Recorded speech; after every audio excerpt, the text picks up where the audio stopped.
এই মুহূর্তে আমার সঙ্গে আছেন আপনাদের অত্যন্ত পছন্দের একজন মানুষ, যিনি হচ্ছেন আফনান ভাই। তাকে আমি বলেছিলাম এবং তিনি একটা ঘটনা পাঠিয়েও দিয়েছেন। তার সেই ঘটনাটি আমি এখন আপনাদের জন্য প্লে করছি। আশা করছি আপনাদের সবার ভালো লাগবে। ঘটনাটি মূলত যার সঙ্গে ঘটেছে তার নাম হচ্ছে লালু মিয়া। লালু মিয়া ওই গ্রামেরই একজন মানুষ ছিলেন। উনি পেশায় ছিলেন একজন ভ্যান চালক। তবে লালু মিয়া কিন্তু নির্দিষ্ট কোনো ওই যাত্রীদেরকে নিয়ে ভাড়া খাটতেন না, মানে ভাড়া টানতেন না। উনি মূলত ভ্যানে করে বিভিন্ন মালামাল আনা নেওয়া করতেন।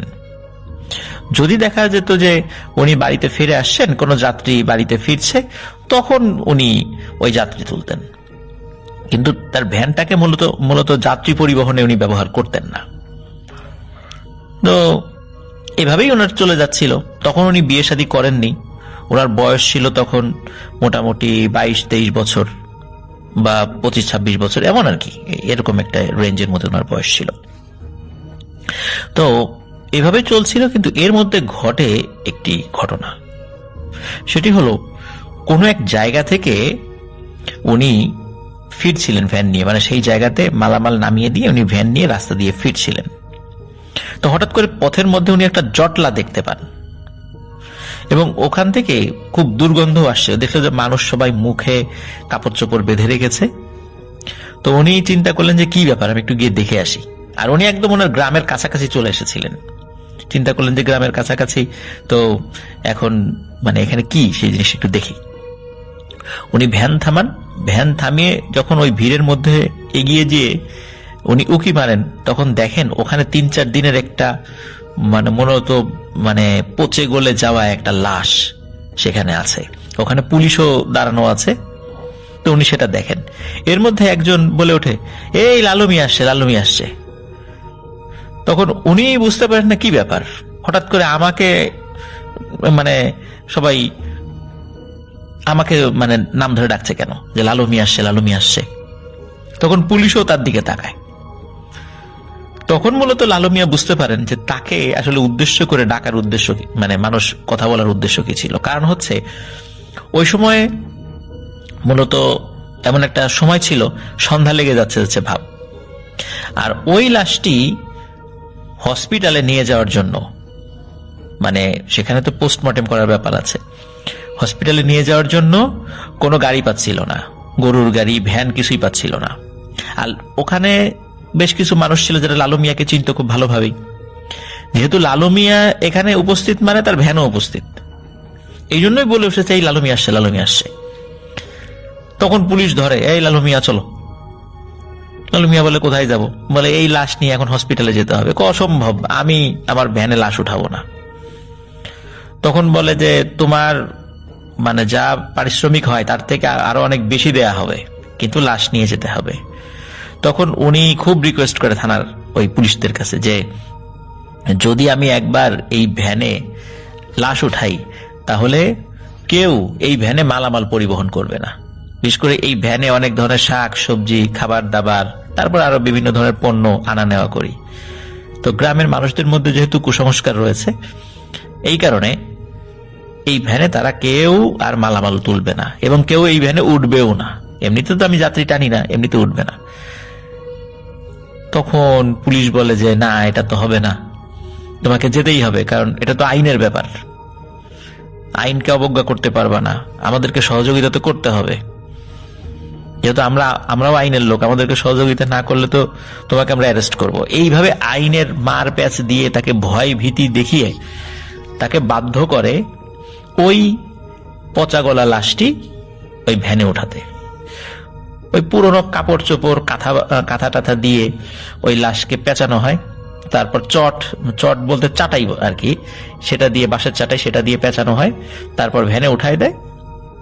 তারপর পুলিশ সাথে সাথে থাকে আর কি, চলে যায় হসপিটালে। তো সেখানকার কাজ সেরে সেখানকার মর্গে যিনি ডোম হিসাবে ছিলেন, ডাক্তার ছিলেন, আইন অনুযায়ী সে কাজ শেষ করে আবার উনি লাশ নিয়ে বাড়িতে ফিরছিলেন। তবে ওয়াদা মাফিক সত্যি তাকে অনেক টাকা দেওয়া হয়েছে, যেটা ওনার পুরো 1 মাসের ইনকামের সমান। তো তো উনি লাশ নিয়ে বাড়িতে ফিরছিলেন, রাত হয়ে যাচ্ছিল। আর লাশের আত্মীয় স্বজনদের মধ্যে কেউই ছিল না সাথে। তো প্রিয় লিসেনার্স, আপনারা ভাবছেন যে লাশ নিয়ে আসার সময় নিশ্চয়ই কোনো ঘটনা ঘটেছে। না, কোনো ঘটনা ঘটেনি। একদম স্বাভাবিকভাবে তিনি ওই লাশের আত্মীয় স্বজনের কাছে লাশ বুঝিয়ে দেন। লাশ বুঝিয়ে দিয়ে উনি বাড়িতে চলে যান, একদম স্বাভাবিক। উনি ভ্যান ট্যান খুব ভালো করে ধুয়ে রেখে দেন। পরের দিন উনি ভ্যান নিয়ে আবার বের হন। উনি যে আশঙ্কা করেছিলেন যে ওনার ভ্যানে কেউ উঠবে না বা কেউ মালামাল তুলবে না, সত্যি তাই। কারণ ওই সন্ধ্যাতেই জানাজানি হয়ে যায় যে ওই লাশটি কে নিয়ে গেছে হসপিটালে, লালু মিয়া নিয়ে গেছে। তো লালু মিয়া নিয়ে গেছে ভ্যানে। ওরে আল্লাহ, ওই ভ্যানে তো আর কোনো মালামাল তোলা যাবে না, তাহলে মালামাল নষ্ট হয়ে যাবে, মালামালে খারাপ পিশাচ জিন লেগে যাবে, সাথে মালামাল পচে যাবে।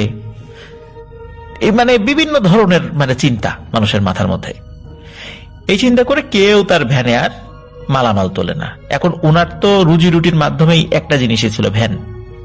তো কেউ যদি মালামাল না তোলে ওরা কিভাবে চলবে? উনি প্রচন্ড অর্থ কষ্টে পড়ে যান, কারণ উনি ওই লাশ টেনে যে টাকা উপার্জন করেছেন সেই টাকা দিয়ে আর কয়দিন চলে? নিশ্চয়ই খুব বেশি দিন চলার কথা না। তারপর ভ্যান মেরামত সংক্রান্ত বিষয়, টুকটাক খরচ তো থাকেই। তো এভাবে ওনার ওই টাকাটাও শেষ হতে থাকে, কিন্তু ওনার আর কোনো ভাড়া উনি পান না ওনার ভ্যানের জন্য। এদিকে ওনার কৃষি জমিও নাই যে উনি চাষাবাদ করবেন। শুধু তাই না, এই ঘটনার পরে মানুষ কি করে, ওনাকে এড়িয়ে চলে। কেন জানি এড়িয়ে চলে, উনি বুঝতে পারেন না। কথাবার্তা একদম বলে না তা না, প্রয়োজন ছাড়া আসলে ওনার সাথে খুব একটা বেশি মানুষ কথাও বলে না। তখন লালু মিয়া চিন্তা করে যে আমি কি এতটাই অন্যায় করে ফেললাম, একটা লাশকে হসপিটালে নিয়ে তারপর আবার তার পরিবারের কাছে পৌঁছে দিলাম, আইনের যারা রক্ষক তাদের সেবা করলাম, আসলে কি আমি অনেক বড় অন্যায় করে ফেলেছি? নিশ্চয়ই না। তো উনি চিন্তা করেন যে তাই যদি হয়, যে আমি কোনো অন্যায় না করে যদি মানুষ এভাবে আমাকে শাস্তি দিতে থাকে, তাহলে আমি এক কাজ করি, আমি লাশটা নিই, যেহেতু এখানে টাকা বেশি পাওয়া যায়। তখন উনি কি করলেন, স্থানীয় যে থানা ছিল, ওই স্বরূপনগর থানা, সেই থানার পুলিশদের সাথে গিয়ে কথা বললেন যে যদি কোনো লাশ আসে আমাকে সাথে সাথে জানাবেন, আমি লাশ টেনে দেব। তো প্রিয় লিসেনার্স, ওই সময়টাতে কিন্তু বিভিন্ন ধরনের অপমৃত্যু হতো। আজকে যে হয় না তা না, অনেকেই সাপে কেটে মারা যায়, এটা একটা অপমৃত্যু। তারপরে আরো বিভিন্ন ভাবে মানুষ সুইসাইড করে। তো তখন তো গ্রামে পরিবহন বলতে, বিশেষ করে সবাই তো আর লাশ পরিবহন করতো না। তখন সবাই ধন নীলমণি একটা মাত্রই মানুষ ছিল, লালু মিয়া এবং তার ভ্যান। থানার পুলিশদেরও আশ্রয়স্থল ছিল যে এই লালু মিয়া। তো উনি এই লাশ টানতেন। এখন লাশ তো সবসময় পাওয়া যেত না, দেখা যাচ্ছে মাসে একটা বা দুইটা এরকম। তবে ওটা দিয়ে যে পরিমাণ আয় হতো সেটা দিয়ে উনি চলতে পারতেন। তো এভাবেই চলছিল। কিন্তু উনি যখন প্রফেশনালি উনি লাশ টানা শুরু করলেন, তখন মানুষ তার সাথে যতটুকু কথা বলতো, তারপরও সেই কথাটাও এখন পারতপক্ষে আর বলে না। উনি কোনো দোকানে যদি চা খেতে যেতেন, সবাই উঠে চলে যেত। উনি যেই কাপে চা খেতেন সেই কাপে অন্য কেউ চা খেত না। মনে হতো যে উনি একটা খুব অচ্ছুত একটা মানুষ হয়ে গেছেন আর কি। তো তারপরও উনি বিষয়টা মেনে নিয়েছিলেন, যেরকমটা তো হবেই, উনি বুঝেছিলেন। তো উনি চলছিল এভাবেই, স্বাভাবিক গতিতে উনি ওনার মতো চলছিলেন আর কি। কিন্তু উনি কিন্তু বিয়ে করতে পারছিলেন না বা সংসার জীবন শুরু করতে পারছিলেন না। কারণ হচ্ছে যে প্রথমে তো তার আয় কম ছিল, কিন্তু তারপরে বিয়ে করবেন, মোটামুটি বিয়ের কথাবার্তা হচ্ছিল। কিন্তু পরবর্তীতে লাশ টানার কারণে কেউ তার সাথে মেয়ে বিয়ে দিয়ে, কেউ তো কথাই বলতে চায় না। মেয়ে বিয়ে দেওয়ার কথা তো অনেক পরের বিষয়। তো যাই হোক, এইভাবে চলছিল লালু মিয়ার। এর মধ্যে 1978 সালের মাঘ মাসের কনকনে শীতের সময় ঘটে একটি ঘটনা। তো ওই সময় সকালবেলা পুলিশ খবর পাঠায় স্বরূপনগর থানা থেকে তার বাড়িতে, যে তাড়াতাড়ি রেডি হয়ে ভ্যান নিয়ে যেন চলে আসে, কোনো একটা জায়গায় যেতে হবে। কোথায় যেতে হবে সেটা উনি জানেন না। তো পরবর্তীতে উনি তাড়াতাড়ি করে চলে যান। থানায় যাওয়ার পরে পুলিশরা ওই তাকে একটা জায়গায় নিয়ে যায়। উনি গিয়ে দেখেন ওখানে একটা মানে ঘন বাঁশঝাড়, আশেপাশে তেমন কোনো ঘর বাড়ি এবং কোনো বসতিই নেই। তো লোকমুখে শুনতে পান যে ওই সময়ে এই বাঁশঝাড়ের যে বাগানটি, এটি ছিল ডাকাতদের ঘাঁটি। এখানে বসে তারা ডাকাতির প্ল্যান করত, কোথায় কখন ডাকাতি করতে কোন গ্রুপ যাবে, কতজন যাবে, এবং আবার ডাকাতি সেরে সবাই এসে এই জায়গা মিলিত হবে, লুটের মালামাল ভাগাভাগি করে আবার যে যার মতো চলে যাবে। এটা ছিল ওদের একটা মানে ডিপো, যে এখানে এসে তারা প্ল্যান করবে। তো লালু মিয়া পুলিশদের সাথে ওইখানে গিয়ে দেখে যে আরো কয়েকজন পুলিশ ওখানে আগে থেকে উপস্থিত আছে। ওর একটি লাশ উপর হয়ে পড়ে আছে, এটা একটা মার্ডারের লাশ। আর ওখানে গিয়েই বুঝতে পারে যে এই লাশটি মূলত একজন ডাকাতের। ওরা ওই যে নিজেদের মধ্যে অন্তর্দ্বন্দ্বের কারণে একজন আরেকজনকে খুন করেছে, ডাকাতির মালামাল নিয়ে বা ভাগাভাগি নিয়ে দ্বন্দ্বের কারণে খুন করেছে। তো তখন সে ওই লাশটি মানে উপর হয়ে পড়েছিল, তো লাশটি তখন মানে সোজা করে বলতে আবার সোজা করে দেখে চেহারা, মানে এটাকে আমরা কি বলি, চিৎ করে শুইয়ে দেয়। তো সবাই দেখে যে তার সমস্ত শরীরে মারাত্মকভাবে জখম করা হয়েছে, মানে কুপিয়ে তাকে হত্যা করা হয়েছে, মুখ টুক একদম খুব বাজে অবস্থা। তো যাই হোক, লালু মিয়ার যেটা কাজ, লালু মিয়া সেই কাজটি করেন, লাশটিকে ভ্যানে ওঠান, সাথে পুলিশ থাকে, চলে যায় লাশ কাটা ঘরে। লাশ কাটা ঘর থেকে কাজ শেষ করে আবার সে ফিরছিল, তবে ওইটা ফিরতে ফিরতে দেরি হয়ে যায়। ওই দিন মানে কাজ শেষ করতে করতে দেরি হয়ে গিয়েছিল। এখানে কিন্তু একটা কথা বলে রাখি, এই যে উনি যে প্রফেশনালি লাশ টানা শুরু করেছিলেন, এর মধ্যে কিন্তু বিন্দু মাত্র কোনো ভয়ের ঘটনা ওনার সাথে ঘটেনি, মানে একদমই ঘটনা ঘটেনি, যার কারণে ওনার মনের মধ্যে কিন্তু কোনো ভয়ই ছিল না। উনি যে লাশ নিয়ে বিভিন্ন জায়গায় নিয়ে মানে আসছেন গেছেন, কোথাও কিন্তু কোনো ধরনের ভয়ের ঘটনা, একদম স্বাভাবিক, যার কারণে ভয়ের বিষয়টি আসলে ওনার মাথায় কাজই করে নাই কখনো। কিন্তু সব সময় তো আর একরকম হবে না, এটাই তো বাস্তব, তাই না? এবার সেই ধরনের একটা সিচুয়েশন সামনে চলে আসে। ওই সময় 1978 সালের মাঘ মাসের কনকনে শীতের রাত, আর রাস্তাঘাটও তো ওই সময় এত ভালো ছিল না, মাটির রাস্তা। তবে যেহেতু ওই সময় বর্ষাকাল ছিল, রাস্তা শুকনা ছিল। এখন লালু মিয়াকে একাই যেতে হবে। তো বলে দেয়া হয় যে ওই লাশটির মানে আত্মীয় স্বজন আগে থেকে কবর খুঁড়ে রেখেছে, ওখানে গিয়ে দ্রুত গোসল করিয়েই কবর দিয়ে দিতে হবে। তো লালু মিয়া সেখানে চলে যান। ওই জায়গাটা উনি আগে থেকে চিনতেন, গ্রামটি, যে আর কার লাশ বলে দেওয়া হয়েছিল, তার বাড়ির আশেপাশের জায়গাও তিনি চিনতেন। তো উনি ভ্যান নিয়ে যখন ওখানে চলে যান, দেখলেন যে সেখানে অল্প কিছু লোক অপেক্ষা করছে লাশের জন্য। লাশটাকে তারা গোসল দেন এবং সবাই মিলে, লালু মিয়া সহ সবাই ওই লাশটিকে কবর দেবেন, মানে এরকম একটা পরিকল্পনা ছিল। তো ওইখানে মূলত যে বিষয়টি হয় আর কি, সেটি হলো যে উনি যখন আসলে লাশ নিয়ে ফিরছিলেন, তখন আনুমানিক ওই সময় আনুমানিক রাত 8টা বাজে। তো উনি যখন লাশ নিয়ে ফিরছিলেন, এমনিতে তো রাস্তা তো ভালো না, মানে মাটির রাস্তা, তো জায়গায় জায়গায় এবড়ো থেবড়ো অবস্থা আছে। তো ওনার কাছে মানে হঠাৎ করে মনে হয় যে তার ভ্যানটা ঝাঁকি দিয়ে উঠছে। তো ঝাঁকি দিয়ে উঠে এইটা কেন? তো উনি প্রথমে ভেবেছেন যে রাস্তা তো মাটির রাস্তা, এবড়ো থেবড়ো আছে বিভিন্ন জায়গায়, তো এই কারণে ঝাঁকি দিয়ে উঠতে পারে। কিন্তু সব জায়গায় তো এবড়ো থেবড়ো না, কিছু জায়গা আছে সমান্তরাল, সেখানেও ঝাঁকি দিয়ে উঠছে। মানে বিষয়টি এরকম যে কোনো মানুষ যদি খুব ব্যথা পায়, ব্যথা পেলে সমস্ত শরীর যেভাবে চমকে ওঠে, মানে নড়ে চড়ে ওঠে, ঠিক তেমনি মনে হচ্ছে যে ওই যে পেছনে থাকা লাশটি, সেই লাশটি নড়ে উঠছে, আর সেই সাথে ওই ভ্যানটাও ওই নড়ে ওঠার কারণে সেই ভ্যানে ঝাঁকি অনুভূত হচ্ছে। তো উনি পেছন দিকে তাকান, দেখেন না সব স্বাভাবিক। উনি ভাবেন যে এটা হয়তো তার মনের ভুল বা এটা হইতেই পারে। উনি আবার ভ্যান চালাচ্ছেন।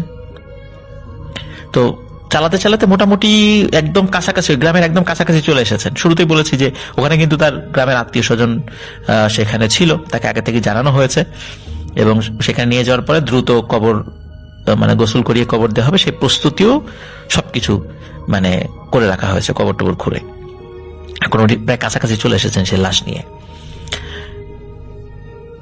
এখন পেছন থেকে এক ধরনের আওয়াজ শোনা যাচ্ছে, গড় গড় গড় গড় আওয়াজ। তখন সে কি করে, সে পেছন দিকে তাকায়, সাহস করে পেছন দিকে তাকায়।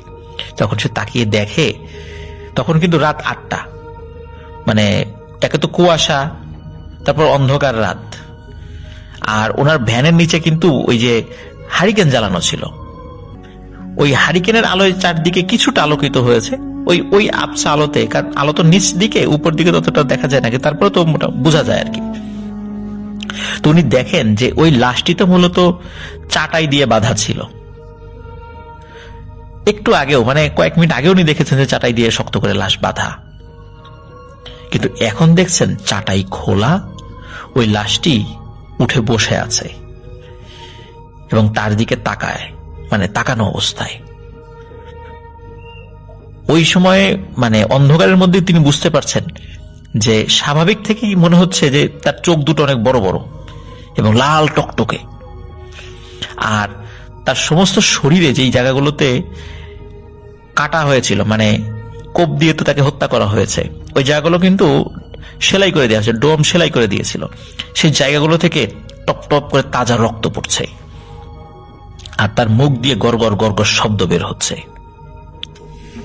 তো এটা যখন উনি দেখেন, দেখার পরেই প্রচন্ড জোরে এক চিৎকার দেন। আর শীতের রাত তো বুঝতেই পারেন, চারদিকে শুনশান নীরবতা থাকে, ওনার ওই চিৎকার বেশ দূর পর্যন্ত চলে যায়। আর যারা মোটামুটি ওই লাশের দাফন কাফনের জন্য তখন ছিল, ওনারা ওই চিৎকার শুনেছে যে কি হলো, আর চিৎকার তো মোটামুটি পরিচিত পরিচিত লাগে, এটা মনে হয় লালু মিয়ার গলা। তখন তারা মানে খুঁজতে থাকেন, দৌড়ে চলে যেতে থাকেন যে কোথার থেকে আসলো, নিশ্চয়ই লালু মিয়া আসলে নিশ্চয়ই রাস্তাতেই আছে, যেহেতু তার সে ভ্যান নিয়ে আসবে। তখন তার রাস্তা বরাবর দৌড়াতে থাকেন, রাস্তা বরাবর দৌড়িয়ে গিয়ে লালু মিয়াকে ভ্যানের পাশে অজ্ঞান অবস্থায় পাওয়া যায়। তারা কিন্তু গিয়ে লাশকে একদম স্বাভাবিক অবস্থায় পান, স্বাভাবিক বলতে ওই যে চাটাই দিয়ে বাঁধা অবস্থায়। তা লালু মিয়া সেন্সলেস হয়েছিলেন, তার জ্ঞান ফেরানো হয়। জ্ঞান ফেরানোর পর লালু মিয়া সব ঘটনা খুলে বলেন এবং বলেন যে তিনি কি দেখেছিলেন। তো যাই হোক, ওই লাশটার দাফন কাফন করা হয়, সবকিছু স্বাভাবিক। কিন্তু এর পরের দিন থেকে লালু মিয়া ভ্যান চালানোই ছেড়ে দেন, তিনি আর ভ্যান চালান না। এখন উনি কি করে খাবেন, ওনাকে তো আর কেউ কাজও দেয় না, লাশ টানতো। তখন উনি কি করেন, ভিক্ষা করা শুরু করেন। আর এই কারণে উনি আর সংসার জীবনে যেতে পারেননি, উনি বিয়েও করতে পারেননি, এইভাবেই ওনার জীবন কেটেছে। 2022 সালের মাঝামাঝিতে এসে লালু মিয়া স্বাভাবিকভাবে মৃত্যুবরণ করেন। এর মধ্যে ওনার সাথে আর কোনো ভয়ানক ঘটনা ঘটেছে কিনা কেউ বলতে পারে না। তো প্রিয় লিসেনার্স, একটি বিষয় সেটা হলো যে দেখেন ভাগ্য কি একটা জিনিস, যে উনি ওই দিক দিয়ে ভ্যান নিয়ে আসছিল ওই রাস্তা দিয়ে, কোনো কারণে উনি আবার ভ্যান থামিয়ে সেদিকে উকি দিতে গিয়েছেন, তখন উনি ওই একটা সমস্যার মধ্যে ফেসে গিয়েছেন। উনি যদি ভ্যান চালিয়ে চলে যেতেন তাহলে হয়তো বা পেছন থেকে ডাকাডাকি করলেও উনি যদি নাও থামতেন, চলে যেতেন, উনি ওনার মতো করে, কোনো সমস্যা হতো না। কিন্তু এভাবেই মানুষ বিভিন্ন সমস্যার মধ্যে পড়ে যায় নিজের অজান্তেই, কৌতূহলের বশে। প্রিয় লিসেনার্স, উনি যদি ওই দিন ভ্যান না টানতেন, পরবর্তীতে লাশ টানার প্রফেশনে ওনাকে যেতে হতো না। উনি ওই দিন ভ্যান টানার কারণে, বিশেষ করে ওই রাস্তা দিয়ে ভ্যান টানার কারণে ওই লাশটাকে ওনার নিতে হয়েছিল, ভাগ্যের কারণেই বলা যায়, এবং যার ফলে পরবর্তীতে অনেক ধরনের সমস্যার মধ্যে উনি পড়ে যান। যতটা না ভয়ের সমস্যার মধ্যে পড়েছেন, তার থেকে বেশি সামাজিক সমস্যার মধ্যে উনি পড়েছেন। আর এই সামাজিক কুসংস্কারের বেড়াজালে আবদ্ধ হয়ে ওনার জীবনটাই নষ্ট হয়ে গেছে। প্রিয় লিসেনার্স, আশা করছি ঘটনাটি আপনাদের ভালো। আমাদের আহমেদ বাবু আমাদের সঙ্গে আছেন, তারপরে আমরা নতুন অতিথিদের কাছে যাব। কাহিনীটি আমাদের সাথে শেয়ার করেছেন মালিহা, সিলেট জেলা থেকে। যদিও তিনি এখন অস্ট্রেলিয়াতে থাকেন, তিনি লিখেছেন এই কাহিনীটি তার ছোটবেলায় ঘটে যাওয়া একটি কাহিনী। সালটা সম্ভবত 97-98, মানে 1997 বা 1998 সালের কাহিনী। তিনি তখন বেশ ছোট ছিলেন, স্কুলে পড়তেন, আর তিনি এই ঘটনাটা আমার মতো করে শেয়ার করতে বলেছেন। তা আমি চলে যাচ্ছি মালিহার কাহিনীতে। ঘটনাটি যখন ঘটে তখন মালিহা বেশ ছোট, তিনি তখন স্কুলে পড়েন এবং ছুটি পেলেই, স্কুল যখন ছুটি হতো, তিনি চলে যেতেন তার নানু বাড়িতে। এবং তার নানু বাড়ি তার জন্য বেশ আনন্দের একটা জায়গা ছিল, বেশ আনন্দ করতেন তিনি, কারণ সেখানে গেলে তার কাজিনদের দেখা পেতেন এবং তারা সারাক্ষণ আনন্দ করে কাটাতেন। খেলাধুলা, মানে গল্প গুজব, মানে তাদের ছোটদের যে আড্ডাটা থাকে, ছোটদের যে আনন্দের সময়টা থাকে, সেটা তিনি পার করতেন তার নানু বাড়িতে। তো সেই সময় তখন তারা গিয়েছেন নানু বাড়িতে বেড়াতে এবং যথারীতি মালিহা বিকেলবেলা তার কাজিনদের সাথে খেলাধুলা করছিলেন এবং খেলতে খেলতে বেশ সময় পার হয়ে গেল এবং তারা খেলাধুলার ফাঁকে একটা ব্রেক নিলেন এবং সেই ব্রেক যখন নিলেন তখন অলরেডি সন্ধ্যা গড়িয়ে গেছে, প্রায় 6টা-7টা বেজে গেছে, অন্ধকার হয়ে গেছে চারপাশ। এবং তখন মালিহা খেলতে খেলতে তার কাজিনের সাথে তাদের বাড়ি ফিরলেন। তো বাড়ি যখন ফিরলেন তখন প্রায় 7টা বেজে গেছে। তো তাদের বাড়ির একটা বর্ণনা তিনি দিয়েছেন যে বাড়িটা হচ্ছে এরকম যে মাঝখানে বিশাল একটা উঠোনের মতো এবং চারিপাশে অনেকগুলো ঘর, এবং সেই ঘরগুলোর মধ্যে এক একটা ঘরে এক একজন থাকেন, এক একটা ফ্যামিলি থাকেন, তারা নিজেরা, তাদের কাজিনরা থাকেন আর কি, পুরো একান্নবর্তী একটা ফ্যামিলি। এবং বাসাটা এতটাই বড় যে এই রুম থেকে হেঁটে, এই ঘর থেকে হেঁটে যদি দূরের কোনো ঘরে যেতে হয় বেশ খানিকটা সময় চলে যায়, কয়েক মিনিট সময় লেগে যায়। তো মোটামুটি একটা বাসা বলতে গেলে বেশ বড়ই বলা চলে। তো সেদিন সন্ধ্যায় সে আর তার কাজিন খেলতে খেলতে যখন আসলো, তার কাজিনের নাম তিনি লিখেছেন ফারহানা।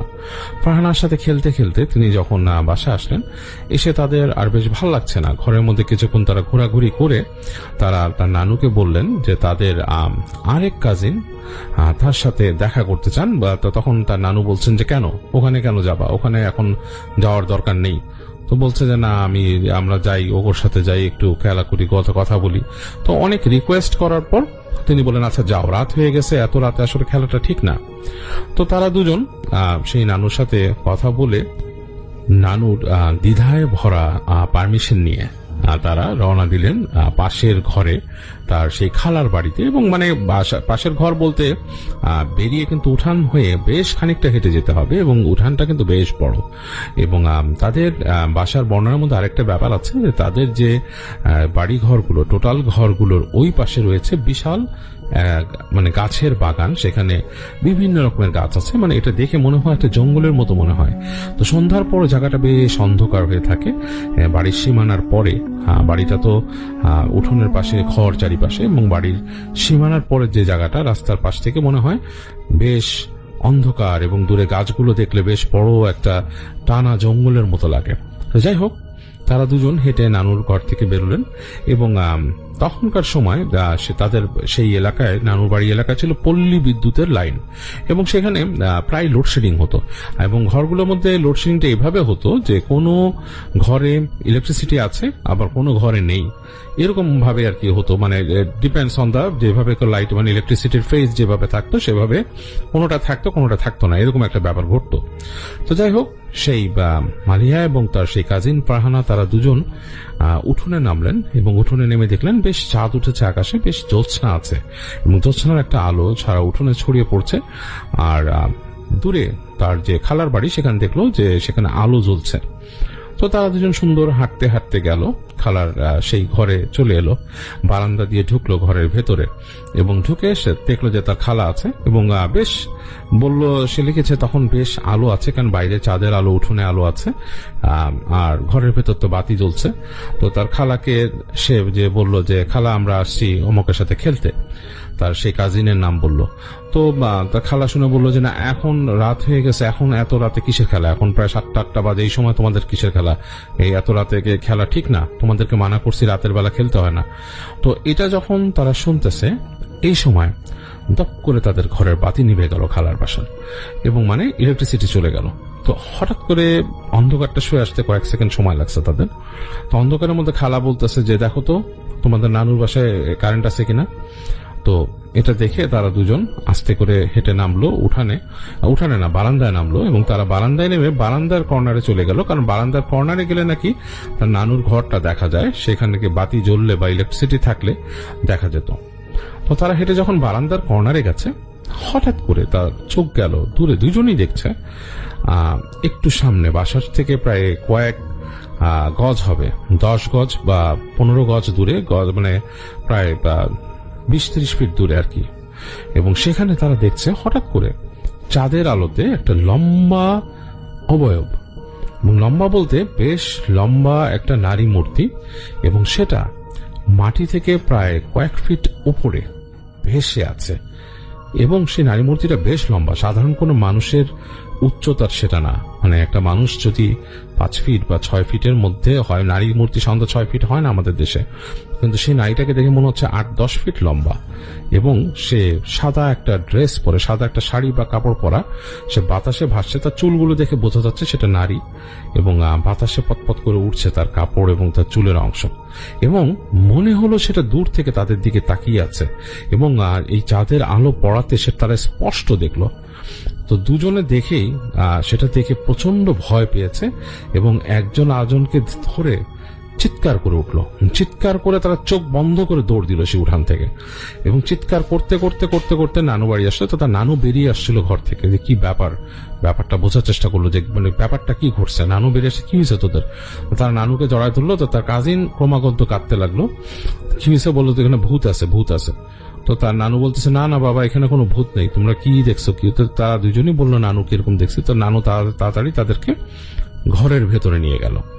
ঘরের ভেতর নিয়ে বোঝালো। তো তার কাজিন যে ছিল, মালিহার যে কাজিন ফারহানা, সে ক্রমাগত কাঁদছিল।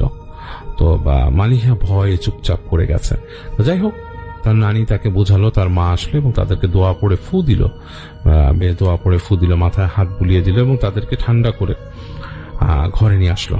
তো এরকম করে ওই দিন রাত হয়ে গেছে। ঘুমানোর সময় মালিহা শুয়ে আছে তার মায়ের পাশে চুপচাপ। খুব ভয় পেয়েছে সে গুটি সিটি মেরে ঘুমিয়ে গেছে। তার সব সময় মানে পুরো সময়টা তার চেহারায়, তার চোখের সামনে ভাসছে সেই নারী মূর্তিটা যেটা ভেসেছিল সেখানে। তো এরকম সময় তার মাকে সে ধরে রাখছে শক্ত করে। তো এই সময় দেখলো দরজায় খুটখুট শব্দ হলো। তো তার মা জিজ্ঞেস করলো কে? তো তার নানুর গলার আওয়াজ আসলো। তো তার মা যে আস্তে করে দরজাটা খুলে দিল। তো খোলার পরে তার নানু ঢুকলেন ঘরে, এবং তিনি দেখলেন নানু ফিসফিস করে বলছে যে বাড়িতে জিন আছে, এবং এই জিন অনেকেই দেখে, ওরাও দেখছে, ওদেরকে রাতটার বাড়িতে দিস না। তো মালিহা কিন্তু সব শুনছে কথাগুলো, এবং শুনে তার কাছে আরো ভয় লাগলো। এবং ওই দিন সারাটা রাত সে অনেক কষ্টে ঘুমিয়েছে, ঘুমাতে পারেনি, ভয় পেয়েছিল, তার চোখে শুধু ভাসছে। এবং সে এখন পর্যন্ত সেই জিনিসটাকে দেখতে পায়, চোখের সামনে চোখ বন্ধ করলে সে দেখতে পায় সেই দৃশ্যটা, যে এরকম লম্বা শাড়ি পরা একজন ভাসছে মাটি থেকে ওপরে। এবং যেহেতু এটা তার নিজের দেখা একটা জিনিস, সে বলেছে ভাইয়া এটা বেশ ভয়ঙ্কর একটা অভিজ্ঞতা, কেউ যদি সামনাসামনি এরকম দেখতে পায় প্রচন্ড রকমের ভয় পাবে, এবং এরকম কিছু যে আছে এটা আমি তার প্রমাণ, এটাই সে বলেছে। এবং সে বলেছে ঘটনাটা 100% মানে 100% সত্য।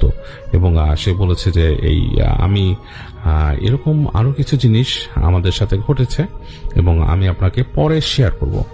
যাই হোক, এই ছিল মালিহার কাহিনীটা খুব একটা বড় না, বাট আমি এটা প্রথমে শেয়ার করলাম আজকে। এর কারণ হচ্ছে এই ধরনের জিনিস কিন্তু আমি অনেকের কাছে শুনেছি, অনেকেই এরকম কাহিনী আমার সাথে শেয়ার করেছেন। এবং যদিও কাহিনীগুলো খুব বড় না, ছোট ছোট কাহিনী, কিন্তু এর সত্যতা কিন্তু আছে, কারণ আমি অনেকের কাছে শুনি এরকম কাহিনী, এবং যাদের কাছে শুনি তারা মোটেই এই কাহিনীটা মানে ফ্যাব্রিকেট করার মতো কোনো ব্যাপার না। আর এই কাহিনীগুলো কিন্তু কোনো মিথও না, কোনো আরবান লেজেন্ডও না। এই ধরনের জিনিস অনেকেই দেখে গ্রামের বাড়িতে, কারণ গ্রাম তো জানেন আমাদের শহরের মতো এত ডেন্সড না, অনেক ছাড়া। যদিও এখন গ্রামে বিদ্যুৎ এসে পড়েছে, বিদ্যুতের অবস্থা বেশ ভালো, বিদ্যুৎ আর আগের মতো অবস্থায় নেই, এখন খুব ভালোই বিদ্যুৎ থাকে। তারপরেও যেহেতু খোলা প্রান্তর থাকে, আমি নিজে গ্রাম অঞ্চলে যে এক্সপিরিয়েন্স করে দেখেছি যে এক একটা বাড়ি থেকে আরেকটা বাড়ির বেশ দূরত্ব আছে, যেই বাড়িগুলো ক্লাস্টার্ড ভাবে থাকে, মানে একটা উঠোনের পাশ ঘিরে অনেকগুলো বাড়ি, তারপরের যে বাড়িটা হয় বেশ দূরে হয়, খানিকটা দূরে হয়, এবং রাস্তাগুলো রাতের বেলা যথারীতি কিন্তু বেশ অন্ধকার থাকে। ফসলের মাঠ আছে, আপনারা দেখলেই বুঝতে পারবেন জায়গাগুলো বেশ কোয়াইট, এবং জিন জাতি যা আছে এটা তো সত্যি কথা, এবং অনেকেই তা দেখতে পান, এবং যারা দেখেন তারা কিন্তু আসলেই ভয় পান। এই মালিহার কাহিনীর সূত্র ধরে আমি আপনাদেরকে আরো দুটো কাহিনী এখন শেয়ার করে ফেলবো, ছোট ছোট। এরকম একটা কাহিনী হচ্ছে রইসের, এবং রইস তখন রইস ঢাকায় থাকে এবং পড়াশোনা করে, সে তখন এসএসসিএ পড়ছে। তো সে বেড়াতে যায় তাদের মামার বাড়িতে, এবং মামার বাড়িতে যে রাতের বেলা সে দেখে তার মামার বাড়িটাও কাইন্ড অফ এই মালিহাতের বাড়ির মতোই ছিল, যে চারিপাশে ঘর, মাঝখানে উঠোন, এবং এই তাদের পরিবারের বিভিন্ন মানুষ বিভিন্ন ঘরে থাকে। তো যেটা হয়, রইস গ্রামে যে খুব বেশি যেত তা না, খুব কমই যেত, কিন্তু সে মানে যখন একটু বড় হয়েছে, পড়াশোনা করছে, তখন তার কাছে বেশ ইন্টারেস্টিং লাগে যে গ্রামে গিয়ে অনেক ঘটনা শুনে, মাছ ধরার, ঘুরে বেড়ানোর, পিঠা খাওয়ার, এসব। তখন হালকা শীত শীত পড়েছে, তো গ্রামের শীতটা ছিল এরকম, হঠাৎ হঠাৎ বাতাস এসে জমিয়ে দেয়। সবসময় যতটুকু না শীত, বাতাস যখন বয় তখন বেশ ভালো একটা মানে উইন্ডশিল্ড ফ্যাক্টর, এটা খুব কাজ করে তখন। তো যাই হোক, এরকম একটা শীতের সময় রইসের খুব মজা লাগে, এবং সে ওই দিন তার কাজিনদের সাথে বেশ ঘুরে বেড়ায় এবং বেশ আড্ডা টাড্ডা মারে। তো যাই হোক, তার কাজিনদের মধ্যে একজন তাকে বলে যে রইস মামা, বা তার দুষ্টুমি করে মামা ডাকতো আর কি, বলে যে রাত্রেবেলা যখন বেরোবি তখন কিন্তু সাবধান, এই ঘর থেকে বেরোলে খুব সাবধানে বেরোবি, কারণ রাতের বেলা কিন্তু এখান দিয়ে মানে অনেক কিছু চলাচল করে। তো রইস জিজ্ঞেস করে যে কি চলাচল করে, তো তখন আরেক কাজিন তাকে ওই কাজিনকে চুপ করাতে বলে, চুপ এটা, তাই কিছু না, তুমি বাসার থেকে বেরোলে আর কি একটু সাবধানে বেরো, কেন গ্রাম তো সাপ খোপ থাকে, এটা সেটা থাকে। তো রইস একটু অবাক হয়, যদিও ভৌতিক বিষয় তো তার অনেক আগ্রহ। আজকালকার মানুষ কিন্তু সবাই ভৌতিক বিষয়ে অনেক বেশ আগ্রহী, কারণ অনেকেই হরর মুভি দেখেন, বিভিন্ন শো শোনেন, বিভিন্ন রকমের মানে মুভি শো, এগুলো দিয়ে বেশ মানুষ ইন্টারেস্টেড হয়ে যায়। তো যাই হোক, রইসও বেশ ইন্টারেস্টেড হয়, বাট সে আসলে কথা আর বের করতে পারে না কাজিনদের থেকে। তো রাতের বেলা রইস বাসায় ঘুমিয়েছে, তাকে যে রুমটা থাকতে দেওয়া আছে তার সাথে আর একটা কাজিন থাকে। তো তারা দুইজন দুইটা চৌকি নিয়েছে, মানে রইস এমনিও একা একা থাকতে পছন্দ করতো, মানে বিছানায় একাই থাকতো। তো দুটো চৌকি রুমের মধ্যে, মানে এই পাশে একটা ওই পাশে একটা। তো রইস রাতের বেলা শুয়ে রয়েছে, অনেকক্ষণ তার ঘুম আসে না। সে মোবাইল ফোনের আলোতে তার সাথে বই ছিল, সেই বই দেখলো, তারপরে সে নিজে কিছুক্ষণ ইন্টারনেট ব্রাউজ করলো, তারপর একসময় সে মোবাইলটা রেখে শুয়ে পড়ে। তো বেশ অনেকক্ষণ হয়েছে সে শুয়ে রয়েছে এবং তার ঘুম এসে যাচ্ছে। এই সময় রইসের মনে হলো আমি একটু ফ্রেশ হয়ে আসি, কেন তার একটু ফ্রেশ হওয়ার একটা মানে প্রেশার সে অনুভব করে। তো আস্তে করে সে ওঠে, তো উঠে ঘরের মধ্যে লাইট ছিল, তো সে চিন্তা করে যে আমি আর লাইট না জানাই, কারণ পাশে যে কাজিন আছে সে উঠে যেতে পারে বা তার চোখে আলো পড়বে, তো কি দরকার। তো এটা মনে করে সে আস্তে করে তার রুমের দরজাটা খুলে, এবং সেই ঘরটা ছিল আসলে টিনের ঘর, যে ঘরটাতে তারা থাকছে সেটা একটা টিনের ঘর, এবং দরজাগুলো হচ্ছে কাঠের, এবং খুড়কো তুলতে হয়, মানে ছিটকেনি না, খুড়কো দিয়ে লাগাতে হয়। আপনারা অনেকে জানেন খুড়কো বা হুড়কো যেটাই বলেন আপনারা, এরকম বাঁকানো থাকে, পেঁচিয়ে একটা ইসের মধ্যে, একটা হুকের মধ্যে লাগিয়ে দিতে হয় এরকম। তো হুড়কোটা তুলে সে দরজাটা খুলে যখন বের হয়, সামনে একটা বারান্দা। তো রইস খেয়াল করে যে বারান্দার মধ্যে বাইরের চাঁদের আলো এসে পড়ছে এবং বেশ লাগছে।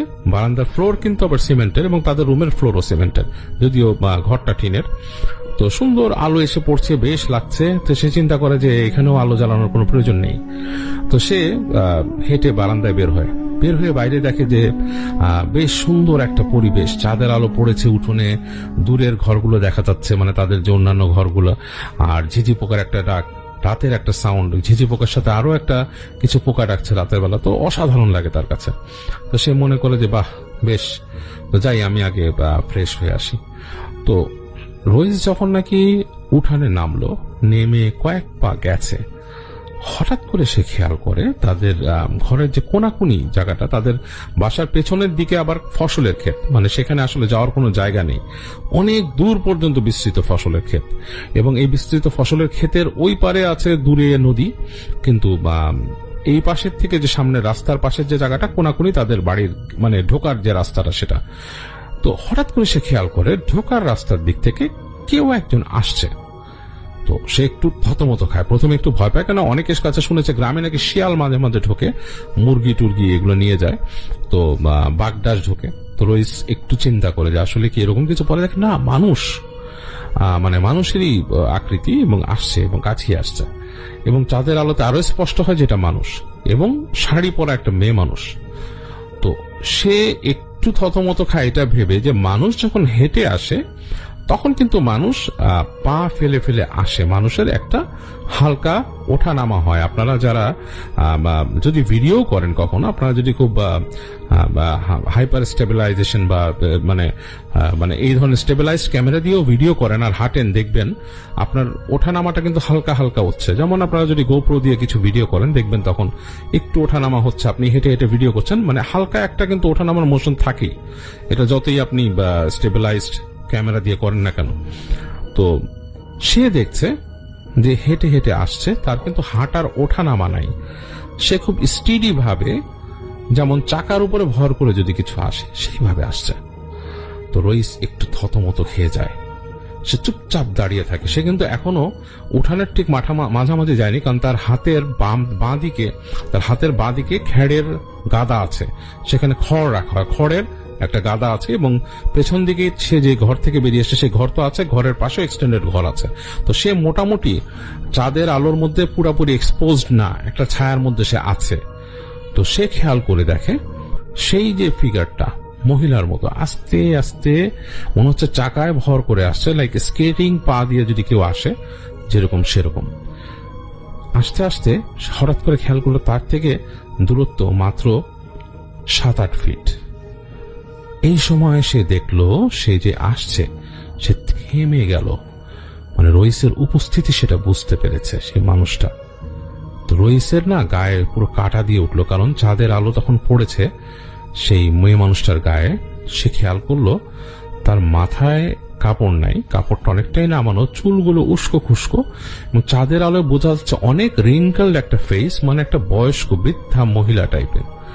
এবং সে যে থেমে দাঁড়িয়ে ঘুরে রইসের দিকে তাকালো।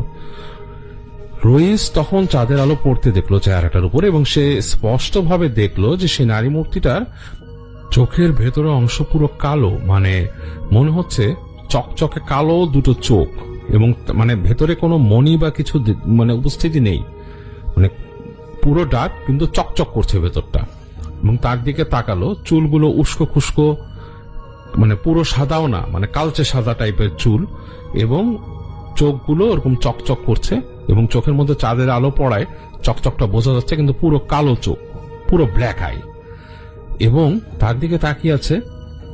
রইসের সারা শরীর একটা ঝাঁকুনি লাগলো, ইলেকট্রিক শক খাওয়ার মতো। সে 1 সেকেন্ডের মধ্যে সে দেখলো যে নারী মূর্তিটা যে আসলে পিছলে আসছিল, সে পিছলে আসছে না, সে মাটির থেকে প্রায় হাতখানেক ওপরে ভেসে আছে, এবং পা দুটো পেছন দিকে বাঁকানো, মানে পা দুটো কিন্তু মানুষের যেমন সামনের দিকে থাকে, তার পা দুটো পেছন দিকে ঘুরানো। রইস প্রচন্ড একটা ইলেকট্রিক শক খাওয়ার মতো সে শক খেয়ে গেল, এবং সে কিছু বুঝে ওঠার আগে সেই নারী মূর্তিটা তার দিকে তাকিয়ে একটা শব্দ করলো, খ্যাক করে একটা শব্দ করলো, এবং রইস প্রচন্ড জোরে পেছন ফিরে দৌড় দিল। দৌড় দিয়ে সে ঘরের মধ্যে দরজার উপরে এসে পড়লো, কোনো মতে এত জোরে পড়লো সে দরজার মধ্যে হুড়মুড় করে শব্দ হওয়াতে সাথে সাথে তার সেই কাজিন সে লাফ দিয়ে উঠছে, কে কে কে বলে উঠলো, এবং সে রইস ভয়ে চুপ করে আছে, কোনো কথা বলছে না। তার কাজিন নিজেও ভয় পেয়েছে, কাজিন এই সাউন্ড শুনে হঠাৎ করে অন্ধকারে প্রচন্ড ভয় পেয়েছে, সে উঠলে কি হয়েছে, এই রইস রইস বলে ডাক দিল। তো রইস চুপ করে আছে। তারপরে তার কাজিন উঠে বাতি জ্বালছে, দেখলো যে রইসের সারা শরীর ঘেমে নিয়ে একাকার। কি হয়েছে তাকে জিজ্ঞেস করে ঠিক উত্তর পাওয়া গেল না। রইস ওই দিন রাতে প্রচন্ড রকমের ভয় পেল, এবং সে একা ঘুমাতেই পারলো না। তার সাথে তার কাজিন থাকলো, আরো একটা কাজিন উঠে আসলো, এবং তারা সবাই চুপচাপ বসেছিল। রইসের চাচা চলে আসলো এবং এসে তাকে ফু দিল, দোয়া পড়লো, বললো ভয় পাইছে প্রচন্ড রকমের। তো যাই হোক, কাজিনদের দ্বারা পরিবেষ্টিত হয়ে রাতের বেলা রইস ছিল, এবং রইসের নাকি শুধু মনে হচ্ছিল সেই বুড়িটা চলে আসবে সেই দরজা দিয়ে, এবং সারা রাত সে ভয় পাচ্ছিল, সে কাজিনদের সাথে কথাও বলছিল না ঠিক মতো। তো এই ঘটনা রইস প্রচন্ড ভয় পায়। পরদিন সে সরাসরি ঢাকায় চলে আসে এবং ঢাকায়ও তাকে নিয়ে আসতে হয় সাথে করে, একা আসতে পারেনি। এবং বেশ কিছুদিন এরকম ভয় ছিল। তার বাবা মা তাকে মসজিদের হুজুর এনে তাকে ঝাড়ায় এবং রইস বলে যে এটা তার জীবনে দেখা একটা ভয়ঙ্কর মানে ভয়ঙ্করতম অভিজ্ঞতা। Thank you so much. আপনার ঘটনার জন্য আপনাকে অনেক ধন্যবাদ। এবং আমি